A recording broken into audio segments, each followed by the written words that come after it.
Matt Parrino joins us from Syracuse.com. He's a beat writer for the Buffalo Bills. They have a interesting big-time game coming up Sunday against the Kansas City Chiefs, who are unbeaten at 9-0. Hello, Matt. Welcome to our show. Hello. How are you? We're doing well. So, obviously, we're in the footprint of the Chiefs here in Wichita, Kansas. They have figured out a way to win 9 consecutive games.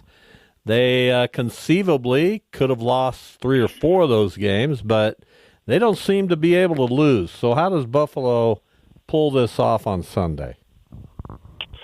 Well, I think that, these are two teams now that it's kind of morphed the rivalry into kind of a divisional vibe. They play 2 times a year, it seems, every year because of regular season, then a playoff game.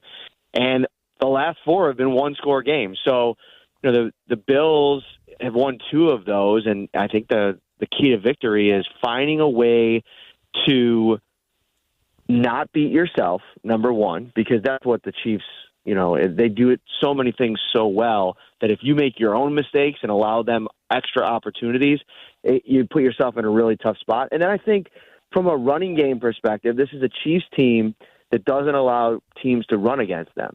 But Josh Allen is a kind of different form of runner, and I think that in the last 2 matchups, he's run 22 times for over 100 yards. He's got to be that force in this game. He hasn't run a ton this season. They haven't asked him to be that most of the time. But in these kinds of games against these kinds of defenses, that's just an advantage that the Bills have that I think they'll lean into that a little bit on Sunday. Yeah, this is Anthony here.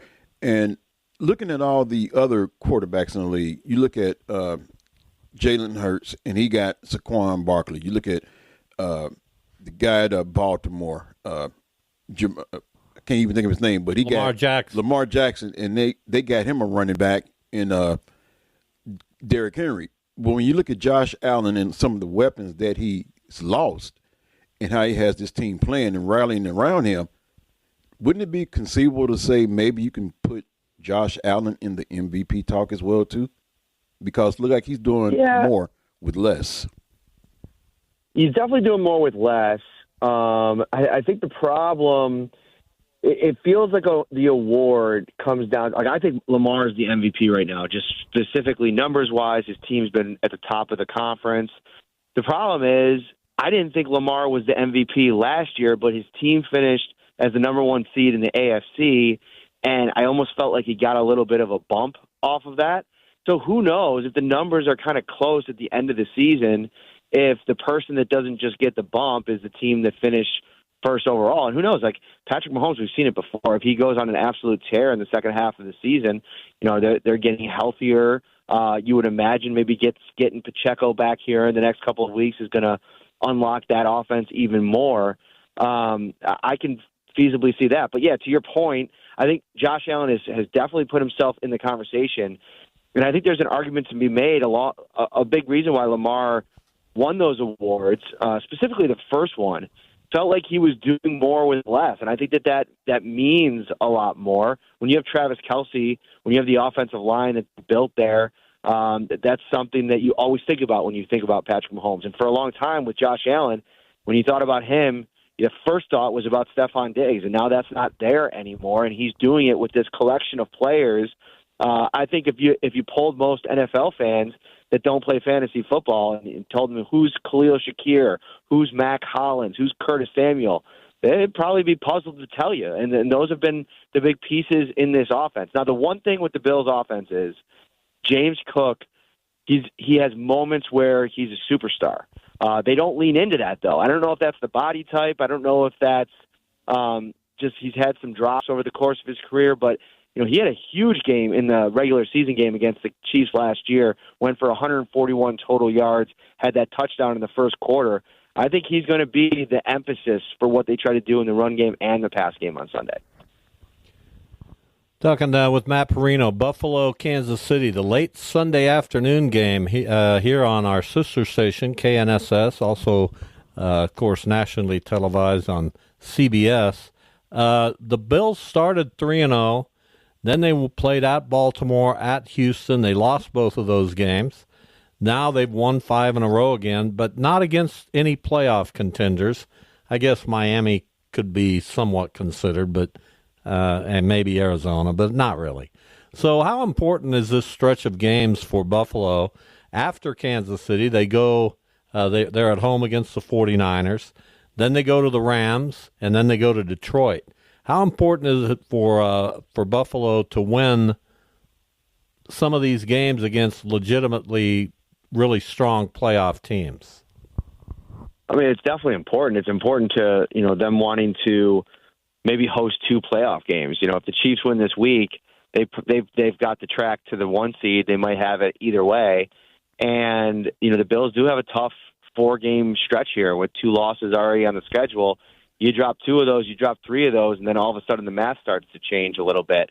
So I think, locally, the big storyline this week is, Josh Allen basically saying that all that matters are the playoff games, right? But this game matters that could determine the where you play in the playoffs. And I think the Bills have played well on the road, but we saw them, to your point, go on the road against Baltimore in Week 4, and it just not go well for them on either side of the ball. Now, they were without Taron Johnson. That was a huge loss. That was before they traded for Amari Cooper. They're a completely different team when those 2 players are on the field, and that's why I think it's huge, despite Dalton Kincaid ruled out already for this game, to get Amari Cooper back, which that seems to be where it's trending. It's massive for their offense because with just Shakir as the major weapon you have to worry about, I think you could put McDuffie on him all day long, and then you don't have to really worry about a lot of the other weapons, the ancillary weapons in the passing game. With Cooper there, you have to change the math a little bit. And so I think they're a different team. I think that they've found ways to win, similarly to the Kansas City Chiefs in games where they haven't played their best on either side of the ball. I think this game specifically is as important as any of the 4 because if you win this game, you come back after the bye. Sean McDermott's never lost in his 8 seasons after the bye. And you're playing a San Francisco 49ers team that's banged up in their own right. I just don't think they're the same team they've been over the last couple of years. And then on the road to the Rams, they're the kind of this Jekyll and Hyde. One week they look like a potential Super Bowl contender, and then the next week they look very beatable and kind of dysfunctional on offense and defensively okay. And then Detroit's obviously that big road game in 5 weeks. So it's a huge stretch for the Bills. Matt Parrino, our guest, he's a Bills beat writer for Syracuse.com. I'm curious, Matt, because we obviously live right here in Chiefs country, and they've just had an amazing run, of course, trying to win a 3rd straight Super Bowl. What's the perception of the Chiefs up in upstate New York, and especially within that Bills Mafia group? Is this something they see as, yeah, we can conquer the Chiefs, or do they understand that as long as Patrick Mahomes is around, it's going to be a really difficult task? Well, I think that there's a little bit of both of those things. Like you can't be the man until you beat the man, and so I think that there's an understanding that this is the modern day dynasty, and to eventually be the one to knock them off. And I know the Bengals won a couple years ago, but they didn't go on to win the Super Bowl, so it's not really, they only kind of did half the job. The Bills Mafia wants their team and Josh Allen, who I think a lot of people argue is in that Patrick Mahomes tier as a quarterback. Obviously not the accomplishments, but so there's a little bit of both of those things at play. And if you go back over the last couple of seasons, I think it's interesting. The Chiefs' defense allowed, not counting the Bills, the other 3 teams they played in the playoffs last year, 4 offensive touchdowns. The Bills scored 3 in their 1-score loss to the Chiefs. And so I think this is a team that competes closely with the Chiefs every single year. They've just done enough. Kansas City has 13 seconds, and last year in the playoffs, the missed field goal and executing down the stretch, they got to get over that hump. And I think that it's interesting the juxtaposition between the 2 franchises. Andy Reid, he was kind of on the Sean McDermott path for many, many years in Philly, and maybe early on there in Kansas City before they broke through, and eventually he did. He found a way to break through, and I think that's the great hope that Bills fans have, that having the quarterback, and I know it's a little bit different because it's a defensive head coach, but potentially a head coach that can get over the hump in his own right is what keeps them kind of coming back for more, if you will. And it's so fascinating because while the Chiefs have been very dominant, last year they had a difficult, at times, regular season. And there's so many other good teams in the AFC and so many other good quarterbacks that it's been a lot of fun trying to watch teams try to displant the Chiefs. There's teams that are right there on the cusp, and Buffalo's certainly one of them, yet here the Kansas City Chiefs are still standing. What kind of a game? We expect another really, really close game. What's the weather going to be like in Buffalo on Sunday afternoon? No weather elements. It's going to be nice. It's going to be probably like mid-50s, little sun, no weather.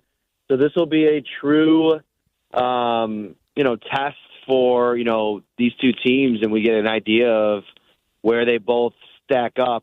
It's interesting, too. It's like all these games, they add up over time. I remember the Brady and Manning era and how many years he spent trying to get over the hump. And it's been this weird thing, like, of course, like, does this game matter?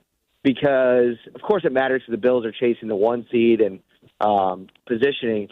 But the really only thing that matters for Josh Allen at this point, he said it himself, is beating them in the playoffs. Until they do that, none of any of this other stuff, like the MVP talk and, winning. This will be their 5th AFC East championship, and it doesn't look like the Jets or the Dolphins are going to threaten in that department. And so you could probably talk about that being the case. And I think a lot of Bills fans would yearn for this era when they didn't go to the playoffs for 17 straight years. But now when you get this close, it's just you want to experience what it's going to be like. And those 90s teams, but Jim Kelly and company never got over the hump either. So it's been about 30, 35 years of torment for this fan base that to get over the hump potentially against Patrick Mahomes and that's the other thing about this rivalry you asked about a few minutes ago. There's a lot of respect underneath all of the, I want to beat the Chiefs. I hate the Chiefs. I hate Patrick Mahomes. I think there's a lot of respect for the players that they have and how they've done it. And I think that through that respect is you want to beat those guys. Well, very interesting stuff. And what I would say to Josh Allen is, while I agree with him in theory that beating the Chiefs in the playoffs is the ultimate goal, the Bills fan base would certainly like to get this one on Sunday for sure. Thanks, Matt, for spending some time with us. Indeed. Have a great weekend and enjoy the game.